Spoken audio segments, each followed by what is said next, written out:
GD classes YouTube channel पर आप सभी का स्वागत है भाई। आज हम पढ़ेंगे जलवायु, नया टॉपिक शुरू कर रहे हैं आज से हम। ठीक है, चैप्टर नंबर कौन सा है?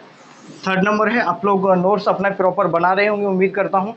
और मैं यहाँ पर जो ऑफलाइन क्लास की तरह पढ़ा रहा हूँ तो अच्छे तरीके से समझ भी आ रहा होगा। अगर आपको कोई डाउट रहता है तो क्या करें भाई, मेरा व्हाट्सअप नंबर भी दिया गया है डिस्क्रिप्शन में, तो आप वही पूछ सकते हैं। ठीक है भाई।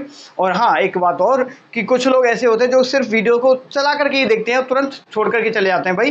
तो आप लोग ऐसा ना किया करें। अगर आप लोग वीडियो देखना चाहते हो तो भाई पूरा का पूरा कंप्लीट वीडियो देखा करें, अदरवाइज आप स्किप कर सकते हैं। क्योंकि हमारा छोटा चैनल है, अभी छोटा चैनल है, तो इसमें अगर आप लोग पूरा वीडियोस को नहीं देखेंगे तो यूट्यूब दूसरे लोगों तक हमारी वीडियोस को नहीं पहुंचाता। जब हमारे वीडियोस की रीच दूसरे लोगों तक नहीं होती तो हमारा चैनल भी नहीं बढ़ पाता भाई। तो छोटा चैनल है, अभी सपोर्ट की जरूरत है आप लोगों के। तो सभी लोग क्या करेंगे, अगर देखा करें तो भाई पूरा वीडियो देखा करें, अपने छोटे बड़े भाइयों से सब्सक्राइब करवाया करें। अगर आप ये भी कुछ भी ना कर पाएँ तो भाई बहुत अच्छी बात है, कोई दिक्कत नहीं, जैसी आपकी इच्छा। अगर नहीं कर पाए तो ठीक है, अगर करना चाहे तो बस चैनल को सब्सक्राइब करवाएं कम से कम 10-10 लोगों से, और क्या करें, बस वीडियो को पूरा देखा करें। अब शुरू करते हैं। थोड़ा सा ये टाइम लिया, माफ़ी चाहूँगा, ये पहले शुरुआत में आज बोल दिया मैंने। तो शुरू करते हैं आज का हमारा टॉपिक जलवायु। बिल्कुल कम से कम समय में ज़्यादा से ज़्यादा चीज़ें समझाऊंगा, बहुत मज़ा आ जाएगा। देखो, जलवायु के बारे में बात करेंगे। सर जलवायु क्या होती है? जलवायु कहते हैं कि देखो, एक तो जलवायु से पहले समझो मौसम। जलवायु से पहले समझेंगे आप मौसम। किसके बारे में समझोगे? मौसम क्या होता है? आपने गाना सुना होगा, मौसम की तरह बदल मत जाना मेरा यार। हाँ, तो बदल जाता है। जैसे ये कोई यार है, इसका वो क्या बोलता है भाई कि मैं बहुत प्यार करता हूँ तुझे। बहुत प्यार करता है ये लड़का, ये प्यार करता है। इसके बाद बोलता है भाई कि मुझे प्यार व्यार नहीं करना, ये दिल वगैरह टूट जाएगा कुछ इस तरीके से, है ना। तो पहले कहता है भाई, सुबह कहता है कि भाई प्यार करता है, शाम को कहता है कि भाई प्यार व्यार कुछ नहीं करता। ये क्या कहता है? नहीं करता भाई, प्यार व्यार कुछ नहीं करता है। ये नहीं, ठीक है, कुछ भी लिख लो। तो सुबह ये लड़का कहता है कि प्यार करता है, शाम को कहता है नहीं कहता। मतलब बदल गया, नहीं बदल गया? बदल गया सर। अब बदल गया तो भाई किसको क्या है, मौसम बोल देंगे भाई। क्या बोल देंगे? मौसम बोलेंगे। क्या कैसे समझो? देखो, अब ये सुबह का टाइम है, अभी कैसा है? अभी जैसे माने चलो अभी क्या है, गर्मी है। अभी क्या हो रहा है? गर्मी। अभी मैं जैसे पढ़ा रहा हूँ ना, क्लास पढ़ा रहा हूँ आपको, तो गर्मी हो रही है। ठीक है, चलो। अब शाम को क्या होता है भाई कि मान चलो बहुत बादल हो जाते हैं और बारिश हो जाती है। ये शाम को क्या हो जाती है भाई? बारिश होती है। शाम को क्या हो जाती है? बारिश हो गई सर। अब यहाँ सुबह तो देखो अभी तो गर्मी है, शाम को अगर बारिश हो गई तो कोई ज़्यादा थोड़ी ना, 4-5 घंटे का टाइम है। कितने घंटे का टाइम है? 5 से 6 घंटे का टाइम है। 5-6 घंटे में परिवर्तन हो सकता है। मौसम में तो भाई तुरंत भी परिवर्तन हो सकता है। क्या? तुरंत ही अभी कभी कभी हो जाता है ना भाई, बढ़िया धूप खुल रही, कभी कभार बिल्कुल सन्नाटा छा जाता है, इस तरीके। तो कम समय में होने वाले परिवर्तन को, ये वैसे ये सब जानते हैं आप लोग, ठीक है। कम समय में होने वाले परिवर्तन को क्या बोलेंगे भाई? शॉर्ट टाइम में जो परिवर्तन होता है जब वायुमंडल में, ठीक है। तो लिख लो, चलो। अल्पकालीन, हिंदी में लिखो, अल्पकालीन अल्पकालीन समय में वायुमंडल में होने वाले परिवर्तन को क्या कहेंगे भाई? मौसम कहेंगे सर। क्या बोलेंगे सर? मौसम कहते हैं।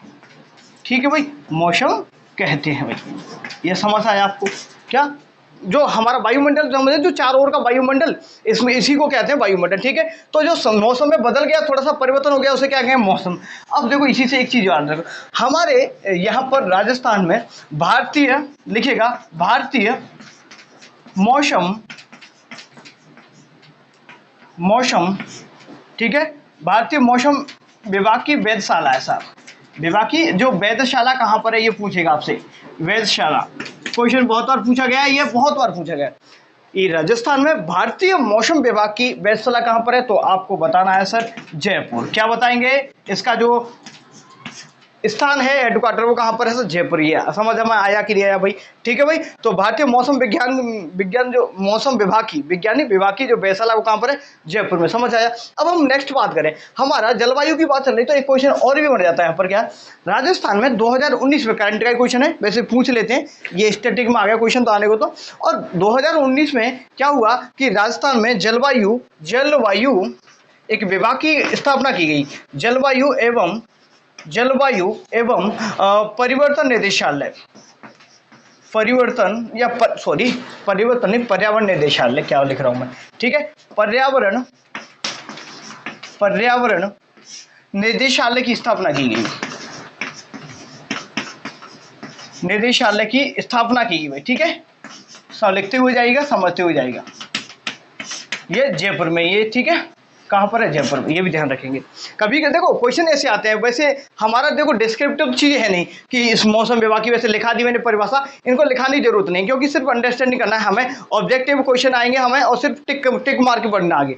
तो समझ आया, अल्पकालीन जो समय परिवर्तन हो गया उसे मौसम में कहेंगे। अब देखो चीज़ें जोड़ो, यहाँ पर मौसम है तो मौसम से जुड़ी कोई विभाग है? बिल्कुल है सर, जयपुर में है सर, ठीक है। भारतीय जो मौसम विभाग है उसका हेडक्वार्टर नहीं, ब्रांच है भाई, ठीक है। नेक्स्ट बात करेंगे यहाँ पर 2019 में इसकी स्थापना हो जाती है, किसकी भाई? अपने राजस्थान में जलवायु एवं पर्यावरण निदेशालय की, ठीक है। चलो आगे मूव ऑन करेंगे। अब हम बात करते हैं, थोड़ा सा ये कम समय की बात होगी, ऋतु तो जानते हैं, लिखाऊं क्या? लिखाऊंगा नहीं, बस समझा देता हूं आपको, ठीक है। बेसिक टाइम खराब नहीं करेंगे क्योंकि यहाँ से क्वेश्चन आते नहीं है और ज्यादा बात भी नहीं करेंगे। देखो अब बात करें हम किसकी? ऋतु की बात करें, सीजन की बात करें, सीजन की बात करें तो क्या होता है सर? क्या होता है? देखो अभी जैसे वर्षा ऋतु है, वर्षा ऋतु में जैसे आज बारिश हो गई, 2 दिन बाद हो गई, 3 दिन बाद हो गई, तो मतलब एक 3 से 4 माह, 3 से 4 माह में जो औसत दशाएं रहती है ना, औसत दशाओं की अवस्था है, औसत दशाओं की अवस्था होगी। हिंदी में देखो लिखे अवस्थाओं क्या बोलते हैं भाई? ऋतु बोलेंगे। क्या बोले? ऋतु भाई, जैसे एक जैसी लगो, देखो किसी दिन बारिश हो जाती, किसी दिन नहीं होती, इस तरीके से इसको बोलेंगे, ऋतु बोल दिया, ठीक है भाई। शीत ऋतु है, ग्रीष्म ऋतु, इन सभी ऋतुओं के बारे में अभी आगे पढ़ेंगे, ठीक है। हम पढ़ेंगे मानसून के बारे में भी पढ़ेंगे। थोड़ा सा पहले हम इस जलवायु वाले टॉपिक पर बढ़ते हैं, थोड़ा सा बढ़े आगे, ठीक है। एक अब ये हमारा रह गया जलवायु। जलवायु नहीं समझाया शायद मैंने, जलवायु समझो। ये अब बात करते हैं हम जलवायु की। जलवायु क्या होता है? देखो जो जलवायु एक ऐसा फैक्टर है कि ये जैसे मौसम बताया तुरंत परिवर्तन हो जाता है, ठीक है, बदल जाता है। और जैसे जो ऋतु है लगभग 3-4 महीने की ऋतु चलती है, 4 महीने की, तो ये भी एक सर्किल में बदलती रहती है। तो जो ऋतुएं हैं जैसे सर्किल में बदलती 3 से 4 महीने में, तो ऋतुओं का अगर हम औसत दशाओं की बात करें, अगर ये ऋतुएं अगर 30-40 साल तक एक जैसी आएंगी रहे, माने चलो यहाँ पर जो बारिश हो रही है, हमारा जो पश्चिमी राजस्थान है यहाँ पर सूखा है बिल्कुल। क्या भाई? यहाँ पर सूखा है बिल्कुल। क्या है? बिल्कुल सूखा है। अब तो सूखा है। अब भाई यहाँ पर पर्यावरणीय स्थितियां ऐसी पैदा हुई कि यहाँ पर अब बारिश होना शुरू हो गई। क्या हो गई? बारिश होना शुरू हो गया धीरे धीरे। अब धीरे धीरे बारिश शुरू हो गया। अब ऐसी हर साल बारिश होती है। क्या इस क्षेत्र में हर साल बारिश होना शुरू हो जाता है? जब हर साल बारिश शुरू हो जाती है यहाँ पर, तो क्या होगा भाई? तो पूरा का पूरा जो धीरे धीरे 30 साल तक यहाँ पर बारिश होगी, तो यहाँ का जो क्षेत्र का जो जलवायु है क्या हो जाएगा? बदल जाएगा, ठीक है भाई। अब बदलेगा कैसे कैसे वो चीज समझो। देखो बदलेगा कैसे, बदलेगा कैसे, ये चीज भी समझना बहुत जरूरी है आप लोगों को। देखो कौन आ गया बाहर, कोई दिक्कत नहीं है। देखो अब जैसे ये पूरा का पूरा हमारा ये समझो, देखो ये कोई जंगल है, ये क्या है? एक जंगल है, समझ लो। थोड़ा सा समझाना चाहूँ तो ये कोई बड़े बड़े पेड़ लग रहे हैं इसमें, सर बिल्कुल लग रहे हैं सर, ये रहे पेड़। अब इनके लिए बताओ, ये जो जंगल है, जंगल को सर्वाइव करने के लिए, जंगल को अपने अस्तित्व को बनाए रखने के लिए किन चीज़ों की जरूरत है? सर इनको एक चीज़ चाहिए, जो मतलब जलवायु के कारक है, ये मैं लिखा रहा हूँ आपको, जलवायु के क्या क्या कारक होते हैं, ठीक है भाई। जलवायु किस पर डिपेंड करता है ये चीज़ समझो, ठीक है। यहाँ पर देखो इनके लिए एक तो चाहिए तापमान। क्या चाहिए सर? तापमान चाहिए कि नहीं चाहिए? एक बार पहले समझा देता हूँ आप लोगों को। देखो भाई जैसे ये है, तो इनको चाहिए क्या? इनको अगर हम फोटोसिंथेसिस जो प्रोसेस होता है, प्रकाश संश्लेषण बोलते हैं, उसके द्वारा ये अपना भोजन बनाएंगे। बिल्कुल सही है सर, भोजन तो बना लेंगे सूर्य के तापमान से। किससे सर? ये टेम्परेचर से आएगा, तो भोजन बना लिया इन लोगों ने, ठीक है। चलो कोई दिक्कत नहीं है, लेकिन अंदर से कुछ जल भी तो चाहिए। तो सर इनको किसकी जरूरत होती है? जल की भी रिक्वायरमेंट इसको पड़ती रहती है, ठीक है सर। दूसरी बात ये होगी, जल की बात होगी। नेक्स्ट हम बात करें और क्या चाहिए वहां पर। देखो यहाँ पर वायु का दाब कैसा है वो भी डिपेंड करेगा। ये सब चीजें इसके लिए फैक्टर, तो यहाँ पर लिख लो। दूसरा आप लिख लो वर्षा। देखो पानी मतलब वर्षा की जरूरत पड़ेगी। तीसरा फैक्टर बात करें, यहाँ पर वर्षा होगी तो मतलब आर्द्रता की भी पता चल जाएगा कि कैसी आर्द्रता है, कैसी स्थितियां यहाँ की, ठीक है। चलो और चौथा पॉइंट हम बात करें, वायु हो गया, वायु की जरूरत पड़ेगी। 5वें पॉइंट की बात करें तो वायु दाब। क्या? वायु दाब। देखो इन पर थोड़ा सा डिटेल में नहीं समझा रहा हूँ क्योंकि ये चीजें पूछता भी नहीं है हमारे एग्जाम में। चलो बंद करते हैं, आगे बढ़ते हैं और हमारे मेन टॉपिक पर बढ़ते हैं। मेन टॉपिक पर पहुंचते हैं और मेन चीजें इनसे कोई मतलब नहीं है। अब जो एक जलवायु है ना, इसको ये प्रभावित होने के ये तो कारक बता दिए मैंने, जो किन कारकों के द्वारा जो जलवायु का निर्धारण होता है ये चीज बता दी। लेकिन जो जलवायु का प्रभावित कैसे होगी, क्या प्रभावित करने वाले कारक जरूर इंपॉर्टेंट है। कुछ कारकों के बारे में जल्दी फटाफट बताता हूँ। देखो इसके कारण क्या है, जलवायु को प्रभावित करने वाले कारण, ठीक है। इसको लिख देता हूं, प्रभावित करने वाले कारण, प्रभावित लिखते जाएंगे, ऐसे ही शॉर्ट नोट्स बनाएंगे। करने वाले कारण, कारण क्या है जो कि जलवायु को मुख्य रूप से प्रभावित करेंगे, और जो जलवायु बदलेगी, ठीक है, तो उसको प्रभावित करने के कारण एक है मेन, सबसे जो मुख्य है वो है अक्षांशीय दूरी या स्थिति की बात कर लो, अक्षांशीय स्थिति। सर अक्षांशीय स्थिति मतलब समझ नहीं आया, मतलब समझ नहीं आया कि आप लोगों को, चलो समझा देते हैं एक बार। ये है हमारा राजस्थान, देखो मैंने बताया आप लोगों को, देखो ये बना देते हैं छोटा सा अपना प्यारा सा, ये है हमारा ये राजस्थान, ठीक है, ये हो गया हमारा राजस्थान। अब इस राजस्थान में देखो यहाँ पर ये कितना है, मैंने बताया था 23°03', उत्तरी अक्षांश है सर, बिल्कुल सर, ठीक है। और इधर नीचे की तरफ जाएंगे तो भूमध्य रेखा है 0 डिग्री, भूमध्य रेखा है 0 डिग्री। अब भूमध्य रेखा से जो यहाँ की दूरी है हमारे राजस्थान की, वो कितनी है भाई, कितनी है, तो आपको 111 कितने अक्षांशों का यहाँ पर जो दूरी है ना, कितने किलोमीटर की, देखो मैं बता देता हूँ आपको, जो टोटल जो यहाँ पर आपको कितना आ जाता है कि यहाँ पर अक्षांश से स्थिति कितनी होगी, हाँ ये होगी ना, देखो यहाँ पर देखो, तो कितने डिफरेंस कितना, देखो 0, ये 23°03' का है, ठीक है सर। अब दोबारा समझो, अब ये 23°03' का है ना, तो इसका अगर मल्टीप्लाई करेंगे किससे मल्टीप्लाई करेंगे, और एक अक्षांश को पार करने की, ध्यान सुना, एक अक्षांश से दूसरे अक्षांश पर पहुंचने के लिए 111 किलोमीटर की दूरी होती है, क्या, दो अक्षांशों के बीच में दूरी होती है 111 किलोमीटर लगभग। अब गुणा करेंगे तो 2595 किलोमीटर की दूरी है। कितनी दूरी है सर, 2595 किलोमीटर की दूरी है। और थोड़ा डिटेल में जाए तो ये देखो भाई, ये देखो, ये है आपकी भूमध्य रेखा, इक्वेटर हो गई। अब यहाँ पर देखो, ये थोड़ा सा और समझ लो भाई, ये देखो, ये और देख लो, थोड़ा सा समझ ले बस, यहीं पर थोड़ा सा इसको ऊपर कर देते हैं, यहाँ पर ये भी हो गया, इसको भी यहाँ कर देते हैं, ये हो गया 0 डिग्री भूमध्य रेखा। थोड़ा समझा, ये वाला जो एरिया जो भूमध्य रेखा के जो पास में है, ये वाला जो एरिया है, इस एरिया को बोलते हैं हम उष्णकटिबंधीय, उष्णकटिबंधीय। अब कटिबंध क्या होता है, दो अक्षांशों के बीच की दूरी को कटिबंध बोल देते हैं। तो यहाँ पर उष्ण कटिबंधीय क्षेत्र कैसा है, यहाँ पर वर्षा खूब होती है, अच्छी खासी होती है, टेम्परेचर भी अच्छा रहता है, तो ये हो गया उष्ण कटिबंधीय, ये वाला एरिया हो गया, कौन सा, उष्ण कटिबंधीय। आगे हम जाएंगे, यहाँ पर 45 डिग्री, आगे मैं भी बताने वाला हूँ, वैसे ही मैंने टॉपिक छेड़ दिया, कोई दिक्कत वाली बात नहीं, चलो ठीक है छेड़ दिया। तो देखो ये हुआ 45 डिग्री, 45 डिग्री है नॉर्थ में जाएंगे, ये सब चीजें मैं फर्स्ट क्लास में बता चुका हूँ इनके बारे में भी आप लोगों को, इसलिए थोड़ा सा जल्दी कर रहा हूँ। देखो यहाँ देखो, ये हो गया उष्ण कटिबंधीय। अब जो 45 डिग्री नॉर्थ तक ये होता है उपोष्ण कटिबंधीय एरिया, कौन सा, उपोष्ण। यहाँ पर ये 23.5 डिग्री हो गया। अब हमारे राजस्थान का विस्तार कितना है भाई, यहीं से तो है, ठीक है भाई, थोड़ा सा और नीचे से ही है, तो यहाँ पर है हमारा राजस्थान। तो हमारा राजस्थान मुख्य रूप से किस में आता है, उपोष्ण कटिबंधीय में आता है, बल्कि जो बांसवाड़ा मुख्य रूप से, और जो डूंगर प्रदेश का थोड़ा सा हिस्सा आता है, किस में आता है, ये उष्ण कटिबंधीय, बाकी उपोष्ण में आता है। ये क्या छेड़ दिया, हाँ, अब मतलब ये हुआ कि छेड़ने से मतलब ये हुआ कि देखो ये जो स्थिति है ना, यहाँ पर ये जो क्षेत्र है भाई, ये जो क्षेत्र है, तो इस तरीके की वर्षा होगी, यहाँ पर क्या होगी, इस तरीके की वर्षा होगी। अगर ये वाले इस वाले अक्षांश में हमारा राजस्थान आता तो इसमें होता, तो मतलब समझ आया आपको कि जिस अक्षांश में स्थिति होगी, क्या, जिस अक्षांश में स्थिति होगी वहां का जलवायु कैसा है, उसी तरीके का रहेगा सर, बिल्कुल ठीक है, समझ आया, चलो ठीक है। एक होती है समुद्र तल से दूरी, समुद्र तल से दूरी, ठीक है, समुद्र तट से दूरी कर लो, तट से दूरी, समुद्र तट से दूरी कितनी है भाई, हमारे अरब सागर से बात करें तो हमारे जो राजस्थान की दूरी है लगभग 350 किलोमीटर है। कितने किलोमीटर सर, अरब सागर से कितना है सर, 350 किलोमीटर दूरी है, थोड़ा लिखा नहीं रहा हूँ, ठीक है भाई। चलो आगे हम बात करें, इसमें एक तो अक्षांशीय स्थिति हो गई, और बात करें उच्चावच भी इंपॉर्टेंट है। उच्चावच क्या होते हैं, उच्चावच देखो, उच्चावच रिलीफ बोलते हैं इंग्लिश में, लेकिन इनको वैसे ही समझो थोड़ा सा। उच्चावच मतलब देखो ये है भूपटल, ठीक है, यहाँ पर देखो ये पहाड़ हो गया, ये जमीन मैदान, ये पहाड़, इस तरीके से यही तो है धरती में, और क्या है। तो यहाँ पर जैसे राजस्थान में ये है माउंट आबू, कौन सा आबू है ये, माउंट आबू है सर हमारा राजस्थान में। सर यहाँ पर इकोडिया का पठार आप लोगों को मैंने बताया था कितना, 1362 मीटर की ऊंचाई पर।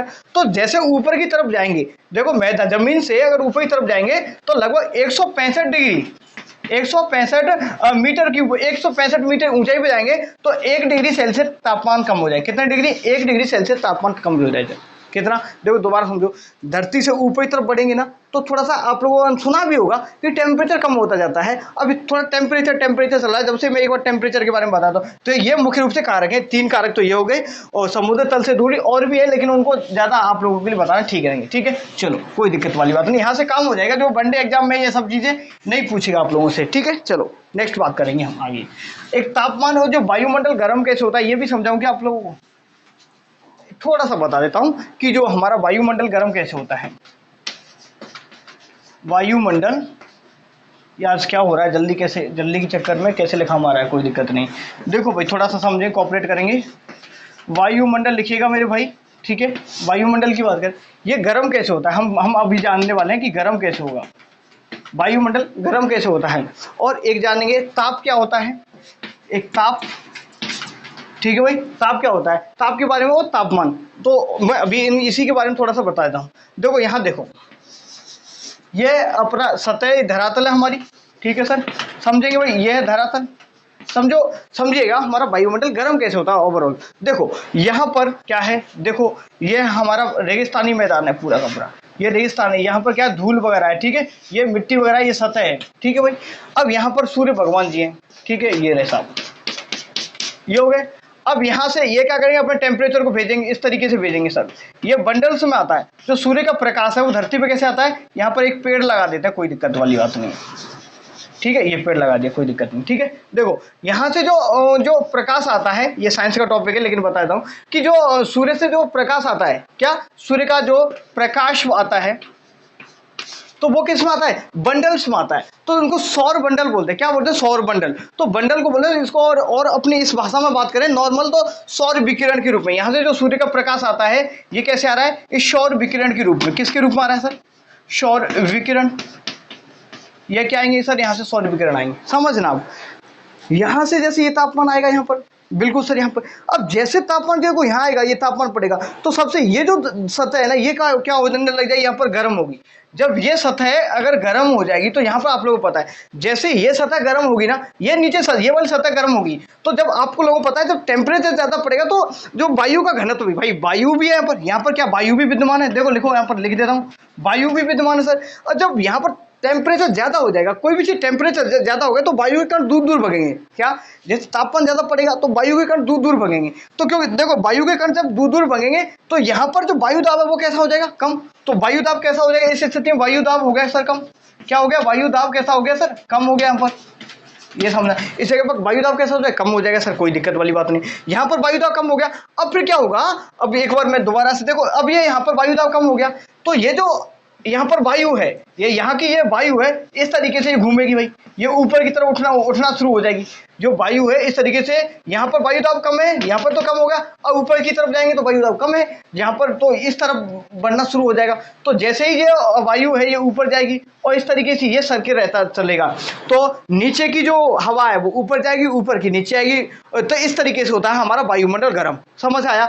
अब हमारे राजस्थान में जो दैनिक तापांतर है सर्वाधिक कहाँ रहेगा, दैनिक तापांतर सर्वाधिक जैसलमेर में रहता है। अगर हम वार्षिक तापांतर की बात करें तो वो चूरू में रहता है, ध्यान रखिएगा। तो दैनिक तापांतर जैसलमेर में सर्वाधिक रहता है और वार्षिक बात करें तो चूरू में। सर ये चीज समझ, देखो यहाँ पर जो मिट्टी है ये बहुत जल्दी, ये धरातल है ना, बहुत धरातल के बारे में समझ लो खासियत।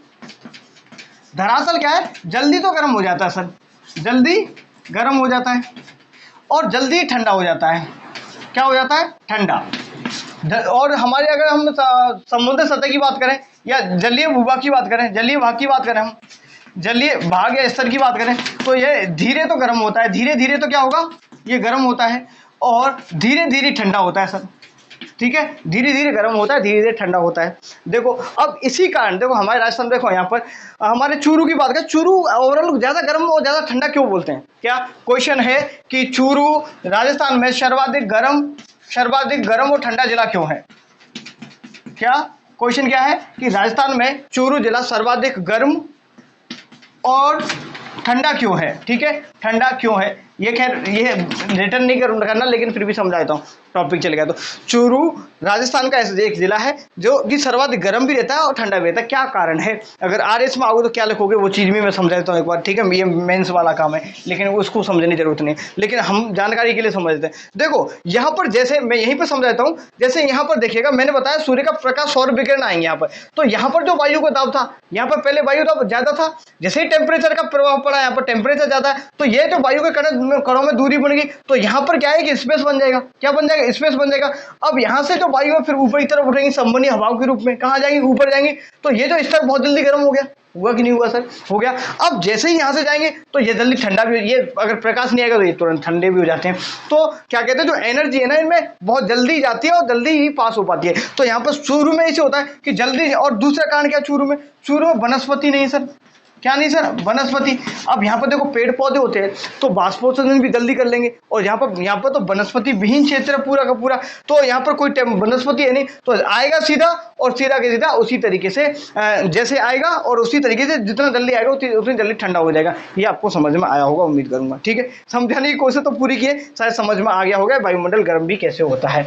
अब हम मुख्य टॉपिक पर धारा पर बात करें, ठीक है। चलो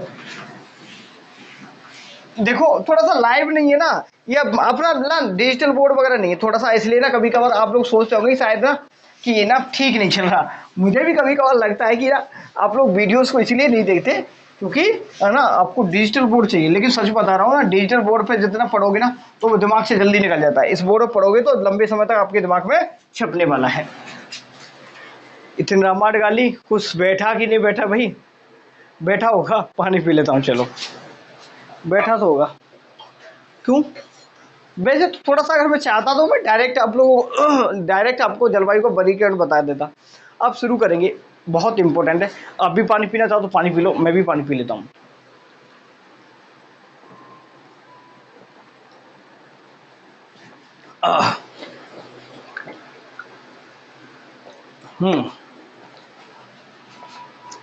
जलवायु को वर्गीकरण पढ़ लेते हैं।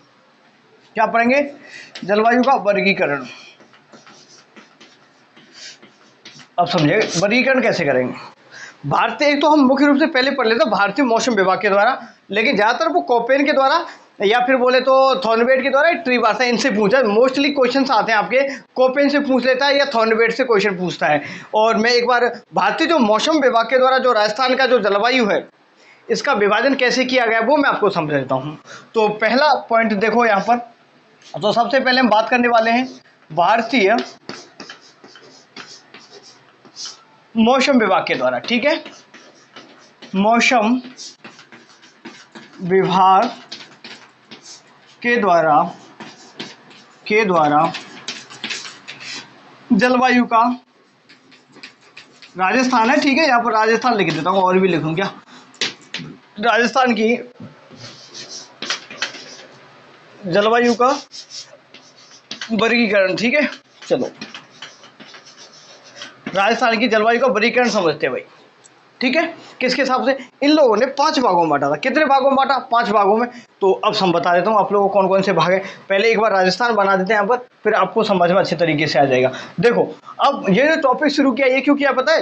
मैं कराने चाहता तो कोई दूसरा टॉपिक करवा देता, लेकिन जो लास्ट हमने टॉपिक पढ़ा ना भौतिक विभाजन, उसी से ही रिलेटेड है, याद बहुत जल्दी हो जाएगा आप लोगों को, तो कोई दिक्कत वाली बात है नहीं। देखो राजस्थान बना देते कुछ, देखो इतना अच्छा खासा तो मुझे नहीं आता राजस्थान बनाना, लेकिन हाँ कोशिश करता हूँ कि हमारा जो राजस्थान है इसको थोड़ा सा अच्छा ही जमाया जाए, ठीक है। चलो इधर थोड़ा सा, इधर ज़्यादा आगे भाई ना, एक मिनट। देखो कभी कभार ना ज़्यादा श्याणापंथी दिखाने की कोशिश करोगे ना तो चीज़ें बिगड़ जाती है। तो मैं अच्छा बनाने की कोशिश कर रहा था कि थोड़ा अच्छा बन जाए, आप लोग तारीफ कर दोगे, लेकिन ये तो बिगड़ ही गया बिल्कुल ही भाई, ऐसा तो नहीं है। चलो इसको वैसे ही भगाओ इसको, ठीक है। चलो इस तरीके से बनना करा लेते हैं हम, छोड़ो इसको ऐसे कर लेते हैं। देखो भाई हमारा ये हो गया, ठीक है, ये हो गया हमारा राजस्थान, ठीक है, ये हो गया राजस्थान, ठीक है। समझो, समझाने के लिए बता दिया, फिर भी कहोगे नहीं बना भाई ना, नहीं बना। चलो कोई ना, अब ये मत सोचते ना कि बनाना नहीं आ रहा राजस्थान का मैम। चलो अब की बार बिल्कुल परफेक्ट बन जाएगा आप लोगों का, टेंशन ना लो, बिल्कुल परफेक्ट बनाऊंगा, ठीक है। चलो देखो भाई देखिएगा आराम से, कोई दिक्कत वाली बात नहीं है। मैं थोड़ा सा देखो अब ये यहीं यहीं के साथ इसी के साथ मैं थोड़ा जल्दी फिनिश अप करता हूँ इसको। हाँ ये देखो, ठीक है, इस तरीके से ये हो गया मानसर कुछ राजस्थान। तो ये इतना तो ज़्यादा नहीं पर बन गया, ठीक है, काम चलाने के लिए। देखो समझो, यहाँ पर ये आपका अरावली का विस्तार है। ये क्या है? अरावली है सर। ये क्या है बताएंगे मेरे साथ में। ये अरावली है, मैंने कल लास्ट क्लास में बताया था। ये कौन सा? पश्चिम उत्तरी प्रदेश है, बिल्कुल है या नहीं। अब यहाँ से देखो एक भाग हम ये कर देते हैं, एक ये हो गया और एक ये हो गया, और इसने 5 भागों में बांटा था और एक ये हो गया। कितने भागों में? तो आपको बताना है कि भारतीय जो मौसम विभाग के द्वारा जलवायु को कितने भागों में बांटा गया? सर 5 भागों में बांटा गया। अब जो नाम मैंने पहले बताए थे ना, उनके लास्ट में सिर्फ जलवायु जोड़ देना, बाकी का याद हो गया आपको। ये जो इस प्रदेश के बारे में डिटेल में मैंने पढ़ाया था, इसका नाम क्या है? इसको बोलेंगे शुष्क मरुस्थलीय जलवायु होगी। सर कौन सी होगी सर? ये शुष्क वाला। यहाँ पर मैंने बताया था कि 25 सेंटीमीटर से कम वर्षा होती है। इसमें मुख्य रूप से जिला आता है कौन सा? यहाँ पर जो मुख्य रूप से जिला आता है आपका जैसलमेर प्रतिनिधि जिला आता है, यहाँ पर बीकानेर आ जाता है, अनूपगढ़ आता है, फलौदी आता है, बाड़मेर आता है। ये जिले इसमें मुख्य रूप से शामिल किए जाते हैं। एक बार मैं समझाता हूँ। ये जो सबसे बड़ा जो जलवायु प्रदेश है हमारा, ये है अर्ध शुष्क, इसको बोलेंगे अर्ध शुष्क जलवायु प्रदेश। तो पूछेगा कि सबसे बड़ा जलवायु प्रदेश कौन सा है राजस्थान का? भारतीय मौसम विज्ञान विभाग के अनुसार तो बताएंगे अर्ध शुष्क वाला। ये वाला पूरा का पूरा एरिया है, ये कौन सा? अर्ध शुष्क वाला है। इसका जो ये हुआ अरावली पर्वतीय प्रदेश, तो यहाँ पर ये कौन सी? हाँ यहाँ पर देखो, इसका नाम थोड़ा सा अरावली से नहीं बन पाएगा, तो इसको बोलते हैं उप आर्द्र जलवायु। कैसी? उप आर्द्र जलवायु प्रदेश हो गया ये तीसरा। ये इस वाले पार्ट की बात करें तो ये हो गया आर्द्र जलवायु प्रदेश। थोड़ा सा जल्दी करवा देता हूँ। आर्द्र जलवायु प्रदेश, कौन सा जलवायु प्रदेश? ये हो गया आर्द्र जलवायु प्रदेश। और इधर की बात करें तो ये देखो उपाद्र बोले इसको, ठीक है। देखो वैसे तो इसको कहीं उपोष्ण बोले, क्या बोलेंगे? उपोष्ण, ठीक है। क्या बोलेंगे इसको? उपोष्ण जलवायु प्रदेश बोल देंगे इसको, उपोष्ण जलवायु प्रदेश। तो ध्यान रखेंगे हमेशा कि भारतीय मौसम विज्ञान वेधशाला के अनुसार कितने भागों में बांटा, तो आपको बताना होगा सर 5 भागों में बांटा। इधर क्लियर हुआ कि नहीं हुआ? मुझे लग रहा है शायद कि आज शायद एक्सप्लेन ठीक से नहीं हो पा रही क्लास में, लग रहा है शायद, है ना। लेकिन मैं कोई क्या करूँ, समझ ही नहीं आ रहा कैसे दिमाग खराब चल रहा है। कोई बड़ी बात नहीं है। तो देखो एक बार इसको मैं लिखा देता हूँ, आपको पूरा समझा देता हूँ। कोई ना भाई, जिसको भी देखना है वो देख लीजिएगा, अदरवाइज जैसी आपकी इच्छा। नहीं देखना चाहे तो अगर अच्छा लगे तो क्लास। अब देखो, अब इस क्लास को हटाऊँ, अब मैं अगर बहुत ज़्यादा रोचक बनाने के लिए दोबारा से उस क्लास को रिकॉर्ड करूँगा तो मेहनत बहुत करनी पड़ेगी। अब मैं अभी वो कर नहीं रहा, ठीक है। चलो, तो मैं बस डायरेक्ट आप लोगों को इसको लिखा देता हूँ एक बार और समझा देता हूँ, अच्छे तरीके से समझ में भी आ जाएगा, ठीक है। चलो देखो एक बार और दोबारा से मैं डायग्राम ड्रॉ कर देता हूँ आपको, अब यहाँ से सही बनेगा। देखो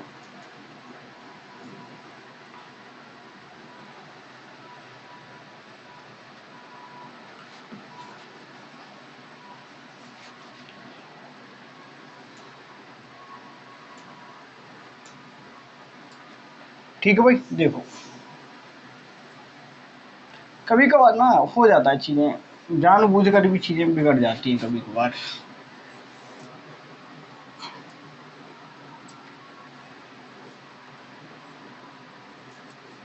ये हो गया हमारा, ठीक है। ये हो गया हमारा राजस्थान, ठीक है।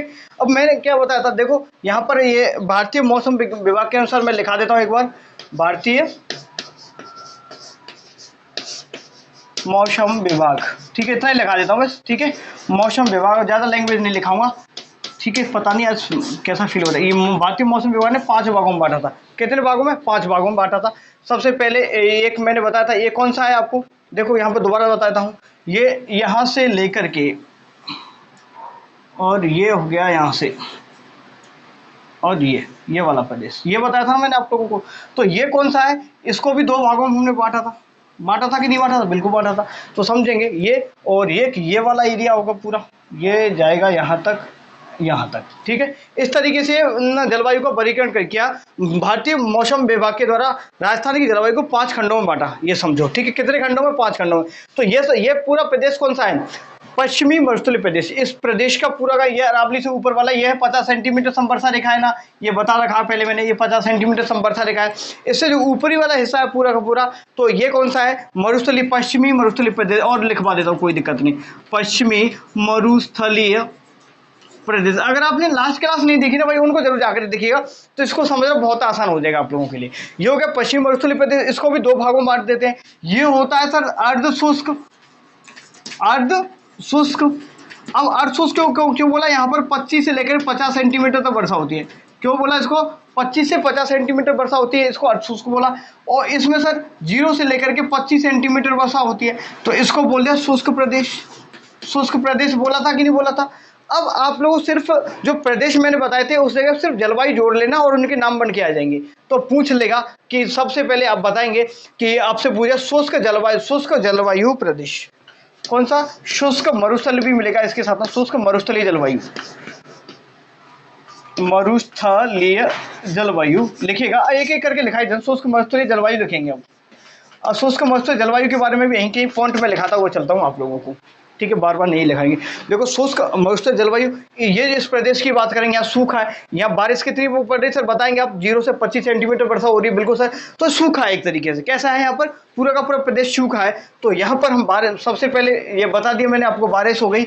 और इसमें सबसे वनस्पति की बात कर लेते हैं हम। क्या ये पूछ लेता कि वनस्पति कैसी पाई जाती है? तो इस क्षेत्र में जो वनस्पति पाई जाएगी उसको बोलेंगे मरूदभिद। कौन सी विध? मरूदभिद। मरूदभिद को इंग्लिश में बोले तो जीरोफाइट बोलेंगे। क्या बोलेंगे सर? कैसी पाई जाती है यहाँ पर वनस्पति? सर जीरोफाइट नाम की यहाँ पर वनस्पति पाई जाती है। इसको और नाम दे तो कटीली। कौन सी? कटीली झाड़ीदार, ठीक है, कटीली झाड़ीदार, ठीक है, कटीली झाड़ीदार यहाँ पर पाई जाती है। यहाँ पर जो मरूदभिद जो वनस्पति पाई जाती है, इनको जल की बहुत कम आवश्यकता पड़ती है। क्या? ये कम पानी में भी सर्वाइव कर सकते हैं। तो ये हो गए मरूदभिद, ये जीरोफाइट यहाँ पर क्या पाई जाती है? वनस्पति पाई जाती है सर। अब यहाँ पर देखिएगा मृदा की बात कर लेना सर। किसकी बात करें? मिट्टी की बात करें। मृदा कैसी पाई जाती है? इस क्षेत्र में मैंने बताया था ये शुष्क है, बिल्कुल शुष्क है, रेती रहते हैं यहाँ पर, बिल्कुल रेत है। यहाँ पर कुछ मैंने बताया था, इसको भी 2 भागों में बांटा था हम लोगों ने। आगे मैंने बताया था यहाँ पर बालू का स्तूप युक्त क्षेत्र और मुक्त क्षेत्र। तो यहाँ पर जो बालू का स्तूप यहाँ पर है उस क्षेत्र में बिल्कुल मिट्टी है। तो इस क्षेत्र को ओवरऑल हम बात करें तो मिट्टी कैसी पाई जाएगी सर? मिट्टी पाई जाएगी आपकी, तो आपको बताना है रेतीली मिट्टी। कैसी? रेतीली मिट्टी पाई जाएगी सर। कैसी? रेतीली मिट्टी पाई जाएगी आप इस क्षेत्र में। कैसी मिट्टी सर? रेतीली पागी। और क्या बात करें यहाँ पर देखिएगा, आगे और लिख लेते हैं। इस क्षेत्र में मिट्टी हो गई रेतीली। और क्या इसमें अभी याद आ रहा था मुझे पॉइंट, हाँ विस्तार देख लेते हैं एक बार, विस्तार की बात कर लेते हैं। विस्तार कहाँ है? देखो मुख्य रूप से विस्तार कहाँ है? देखो यहाँ पर, या देखो यहाँ पर लिखेंगे, ऊपर से शुरू करें तो मुख्य रूप से जैसलमेर है आपका। कहाँ है? एक तो हो गया जैसलमेर, जैसलमेर के बाद में आपने लिखेंगे बीकानेर में मुख्य रूप से तो विस्तार है इसका। जैसलमेर और बीकानेर में तो मुख्य रूप से इसका विस्तार है। किसका? शुष्क मरुस्थलीय प्रदेश का विस्तार कहाँ है? तो आपको बताना है जैसलमेर और बीकानेर में मुख्य रूप से है। अब आगे इधर बात करें तो इधर देखो अनूपगढ़ में भी है। कहाँ है? आंशिक रूप से अनूपगढ़ आएगा, तो अनूपगढ़ भी बताना आपको, नए जिलों के हिसाब से समझ लो। अनूपगढ़ हो गया। अनूपगढ़ के बाद कुछ आंशिक हिस्सा है, गंगानगर का भी कुछ हिस्सा है, ठीक है, गंगानगर का भी कुछ आंशिक हिस्सा मिल जाता है आप लोगों को, गंगानगर का। और इधर देखो ये हो गया आपका फलौदी वाला। किसका? फलौदी का है। थोड़ा बहुत एरिया ये जोधपुर ग्रामीण का भी आता है। किसका? जोधपुर ग्रामीण का भी थोड़ा एरिया इसमें आएगा, ठीक है भाई। और बाड़मेर ध्यान रखेंगे, बाड़मेर थोड़ा एरिया है। और यहाँ पर ये बालोतरा, ये इतने जिलों में इसका विस्तार है। समझ आया कि नहीं आया? दोबारा समझो कि ये इस बात की क्षेत्र की बात करें, ये जो जलवायु प्रदेश है पूरा का पूरा, ये जलवायु प्रदेश को बोलेंगे शुष्क मरुस्थलीय प्रदेश। कौन सा? शुष्क मरुस्थलीय प्रदेश। और जब कोपेन इसका डिवाइड, जब कोपेन वर्गीकरण करेंगे तो जो ये वाला प्रदेश है ना, कोपेन, इसको प्रदेश को नाम क्या देते हैं? BW और एस डब्ल्यू, क्या नाम देंगे कोपिन इसको, B S W S W, क्या बी डब्ल्यू और एस डब्ल्यू इसको नाम देंगे कोपिन। आगे याद करवाऊंगा, इस चीज के बारे में अभी नहीं बताऊँ, बस ध्यान रखिएगा कि कोपिन क्या नाम देते हैं इसको, ये जो शुष्क मरुस्थलीय प्रदेश को बी डब्ल्यू, और डब्ल्यू हमेशा कैपिटल आएगा और ये एच और डब्ल्यू ये भी स्मॉल है, ठीक है। तो यहाँ पर कोपिन देते हैं इसको बी डब्ल्यू एस डब्ल्यू भाग, मैं इसके बारे में बताऊंगा डिटेल में, कोई दिक्कत वाली बात नहीं है, ठीक है। चलो अब हम इसके बारे में बात करें, हो गया कि नहीं हो गया। और सर एक क्वेश्चन इसमें और पूछ लेता है, प्रतिनिधि जिला कौन सा है, क्या इसमें एक क्वेश्चन पूछा प्रतिनिधि जिला, प्रतिनिधि जिला की बात करें तो आपका जैसलमेर कौन सा है सर, प्रतिनिधि जिला इसमें क्या है, जैसलमेर, ध्यान रखेंगे कौन सा मेर है सर, ये जैसलमेर है, आपको ध्यान रखना है, ठीक है। अगर भाई देखो यहाँ पर एग्जैक्ट एक्चुअली होता क्या है मेरे साथ में, जैसे अभी आप लोगों को ऑनलाइन अकेला अकेला पढ़ा रहा हूँ ना, अकेला बोलता हूँ तो थोड़ा बोर हो जाता हूँ। अगर आप लोग साथ में होते हैं या फिर लाइव का व्यवस्था होती है हमारे पास, तो अगर आप लोगों से बात कर पाता तो अच्छा हो, समझ में आता, कोई दिक्कत वाली बात नहीं। लेकिन समझो तो भारतीय मौसम विभाग, यहीं पर याद हो जाएगा आपको, भारतीय मौसम विभाग के द्वारा जलवायु को 5 भागों में बांटते हैं। तो ये जो शुष्क है इसमें बहुत कम क्या हो रही है सर, क्या हो रही है, वर्षा हो रही है सर। टेम्परेचर कितना है, हाँ तापमान भी समझो, तापमान लिखो, तापमान लिख लो, इसमें तापमान लिखो तो भाई लगभग यहाँ लिखा देता हूँ मैं, यहाँ पर जो टेम्परेचर है तापमान की बात करें तो लगभग 45 से 50 डिग्री सेंटीमीटर 50 डिग्री सेल्सियस तक पहुंच जाता है। कितना, यहाँ पर लगभग 45 से 50 डिग्री सेल्सियस तक तापमान पहुंच जाता है इस क्षेत्र में। सोच के बिल्कुल समझ आया कि नहीं आया। अब इस क्षेत्र में वनस्पति की बात करें, मरूदभित प्रकार की पाई जाती है, कटीली या झाड़ीदार, यहाँ पर वो क्या वनस्पति पाई जाती है, इंग्लिश में बोलेंगे जीरोफाइट भी नाम देता है, इंग्लिश में ऐसे बोलता है वो होता है जीरोफाइट, इस तरीके से देगा आपको, पागल उल्लू बनाने के लिए ऐसे लिखिएगा, इंग्लिश को ही ऐसे लिख देता है वो हिंदी में, ठीक है। जो 0 पूछेगा तो आपको बताना शुष्क मरुस्थलीय प्रदेश में पाई जाती है, मृदा रेतीली पाई जाती है। और विस्तार कहाँ है, ये जैसलमेर बीकानेर मुख्य रूप से, और फिर आगे इधर देखो जैसलमेर बीकानेर, ये हो गया अनूपगढ़, ये हो गया फलौदी, ये हो गया यहाँ पर जोधपुर, ये इधर की बात करें ये हो गया आपका बालोतरा, ये हो गया बाड़मेर। इन क्षेत्रों में इसका विस्तार मुख्य रूप से, समझ आया कि नहीं, आंशिक भाग है इनका, मुख्य रूप से तो इनमें ही, ठीक है। चलो और प्रतिनिधि जिला की बात करें तो अपना जैसलमेर ही रहेगा इसमें, और इसमें कोई बात, और मैं इस जो मरुस्थलीय प्रदेश के बारे में बहुत सारी चीज़ें पहले बता चुका हूँ, तो बार बार इनको एक्सप्लेन करना ठीक नहीं है और ज़रूरत भी नहीं है, ठीक है। तो उम्मीद करूँगा ये समझ आपको अच्छी तरीके से आया होगा। और ध्यान रखिएगा कोपेन ने इसको नाम दिया था BWSW प्रदेश, कौन सा, BWSW प्रदेश इसको नाम दिया था कोपेन ने, इस वाले भाग को। देखो आगे बढ़े, दूसरे की बात है अर्ध शुष्क जलवायु, कौन सी जलवायु, कोपेन को तो कल नहीं पढ़ेंगे, ठीक है। अब हम बात करते हैं अर्ध शुष्क जलवायु, अर्ध शुष्क जलवायु प्रदेश, कौन सा प्रदेश बोलेंगे इसको, अर्ध शुष्क जलवायु प्रदेश बोलेंगे इस वाले एरिया को पूरा। तो ये जो है ना, देखो यहाँ से देखो आपको एरिया दिखाई दे रहा है, कुछ बिल्कुल तो दिखाई दे रहा है, सबसे बड़ा एरिया इसी का है। तो इसको इक्वेशन 1 बनता है, सबसे बड़ा जलवायु प्रदेश, सबसे बड़ा जलवायु प्रदेश कौन सा है, तो आपको बताना है। तो आपको ये जो शुष्क मरुस्थलीय प्रदेश, अर्ध शुष्क मरुस्थलीय वाला प्रदेश वाला जो जलवायु वाला खंड है, इसको बोलेंगे, क्या बोलेंगे भाई, ये सबसे बड़ा भाग है। सर यहाँ पर हम बात करें वर्षा कितनी होती है, सर वर्षा कितनी होती है, तो आपको बताना है 25 से लेकर 50 सेंटीमीटर तक इस क्षेत्र में वर्षा पाई जाती है, ठीक है भाई। यहाँ पर रेतीली और मिट्टी की बात करें, तो रेतीली मिट्टी पाई जाती है, कौन सी मिट्टी पाई जाती है, रेतीली बलुई मिट्टी पाई जाती है, रेतीली बलुई मिट्टी पाई जाती है इस क्षेत्र में। और हम बात करें, और क्या बात करें, इस क्षेत्र में क्या क्या चीज़ बताई थी, यहाँ पर वनस्पति बता दीजिएगा, क्या वनस्पति बता दीजिएगा आगे, और क्या क्या चीज़ें पूछ सकता है इसमें से, वनस्पति पूछेगा ही नहीं, पूछ सकता वनस्पति। देखो तो यहाँ पर जो वनस्पति पाई जाती है वो भी देखो कुछ क्षेत्र में जीरोफाइट ही पाई जाती है, एक्चुअली क्या है पूरे में सूखा क्षेत्र होता है, लेकिन जीरोफाइट प्रकार की। लेकिन इधर इस क्षेत्र में बात करें, इस क्षेत्र में यहाँ पर पर्वतीय पाई जाएगी, तो पूरे का पूरा इधर भी कैसी वनस्पति पाई जाती है, तो आप इसमें भी मरूदभित प्रकार की मतलब बोल सकते हैं, कौन सी है, मरूदभित प्रकार की वनस्पति पाई जाती है, इसमें भी कौन सी पाई जाती है, मरूदभित प्रकार की वनस्पति पाई जाती है। लेकिन वर्षा थोड़ी सी मतलब टेम्परेचर भी ठीक है और ये भी है।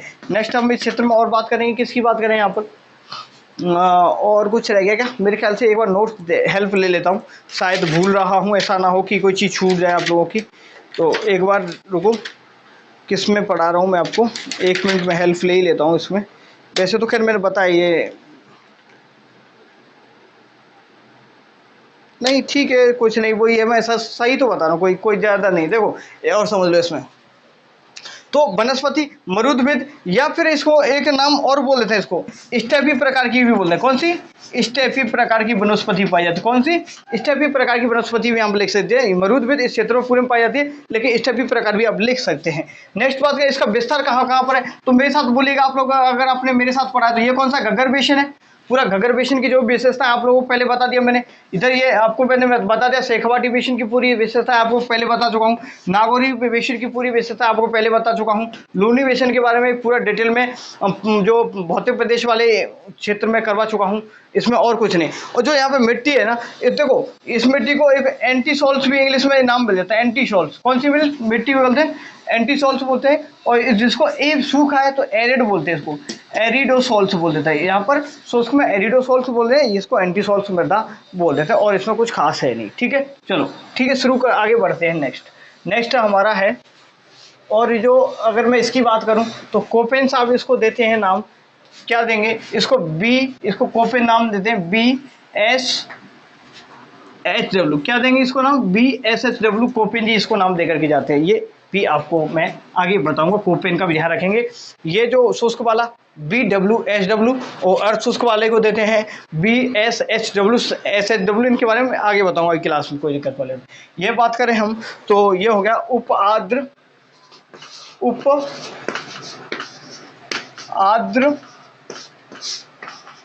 जलवायु प्रदेश। उप आर्द्र थोड़ा सा, अब देखो यहाँ पर पर्वत है, तो वनस्पति कैसी पाई जाएगी यहाँ पर?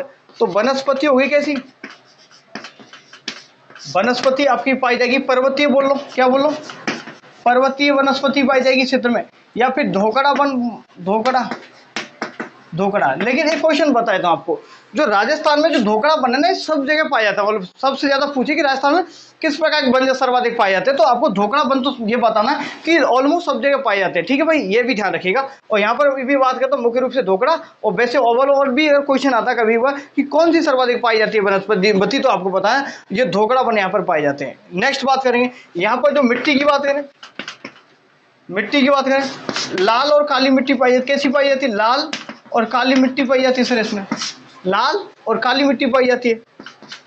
और वनस्पति मैंने बताई, पर्वतीय वनस्पति पाई जाती है, इसके बारे में ये सब कुछ मैं बता ही चुका हूँ पहले। यहाँ पर अपना उत्तरी अरावली के बारे में पढ़ते थे हम, ये मध्य अरावली के बारे में मैंने बताया था आप लोगों को, दक्षिणी अरावली के बारे में भी इन डिटेल में मैंने आप लोगों को ये सब चीज़ें समझा दी थी भाई, आप लोगों को याद होगा अच्छे तरीके से, है या नहीं भाई? ठीक है भाई, चलो। तो ये हो गया इस पर्वतीय, या एक मिश्रित पतझड़ वनस्पति भी बोल देते हैं। क्या बोल देते हैं इसको?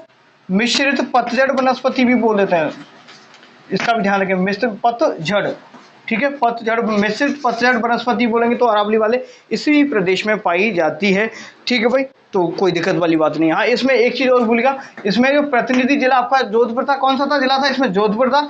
और ये इसमें जो अपना अरावली वाले बात करें, देखो ये जो पूरा का पूरा ये दिखाई दे रहा है आपको, ये है हमारा अरावली पर्वतीय प्रदेश। ठीक है, अरावली वाले में जो जिला है वो जयपुर है। ठीक है, इसमें कौन सा प्रतिनिधि जिला की बात करें, प्रतिनिधि जिला कौन सा है आप लोगों का? तो आप लोगों को बताना है आपका, ये जयपुर हो गया। ठीक है, जयपुर हो गया। थोड़ा जल्दी फिनिश करता हूँ इसको, हाँ मन नहीं लग रहा, मुझे लग रहा है शायद मेरा भी ना। तो ये इसको देखो, ये हो गया आर्द्र जलवायु प्रदेश। कौन सा? ये चौथे नंबर का लिख लो, ये हो गया आर्द्र जलवायु प्रदेश। जल्दी करा देता हूँ। आर्द्र जलवायु प्रदेश की बात करें तो यहाँ पर मिट्टी मैंने पहले बताई थी आपको, मिट्टी कौन सी पाई जाती है? यहाँ पर मिट्टी पाई जाती है आपकी अल्फी सॉल्ट्स